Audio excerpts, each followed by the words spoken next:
Women's bantamweight division, Holly Holm, -155. Maida Bueno Silva, +135.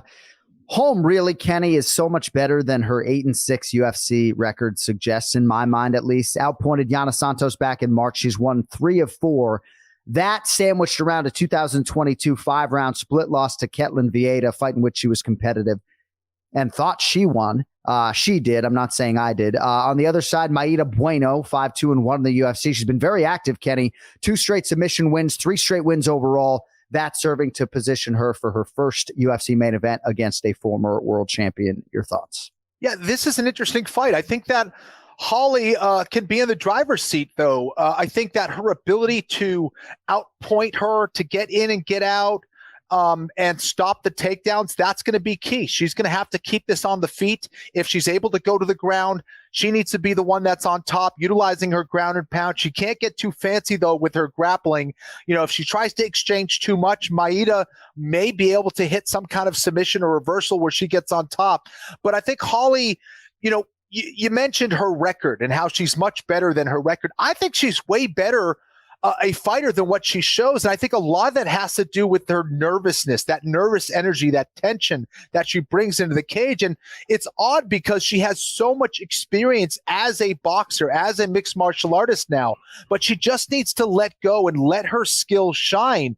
And we just haven't seen that. I think that's kind of been her biggest hurdle in her mixed martial arts career.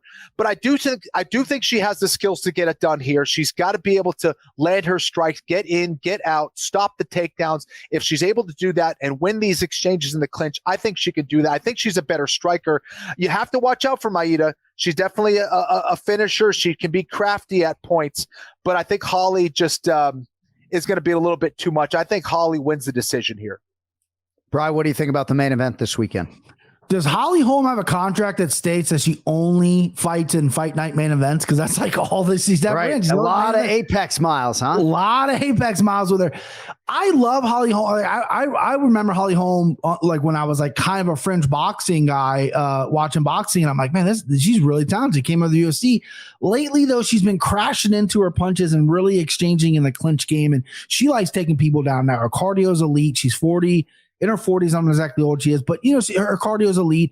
She's in elite shape, and this is a big step up for Silva. Silva has looked good her last time out, 2 submission wins over pretty good competition. But I go back to the Montana De La Rosa fight, and that one bothers me. Montana De La Rosa is a great fighter, but she's never really had the success in the UFC, and she kind of did exactly what Holly Holm could do in this fight. Silva sometimes doesn't have enough volume. She has volume early in the UFC career, and she's kind of laid off. She's been more of a one-trick pony, wanting to get a fight to the ground. Holly is hard to take to the ground.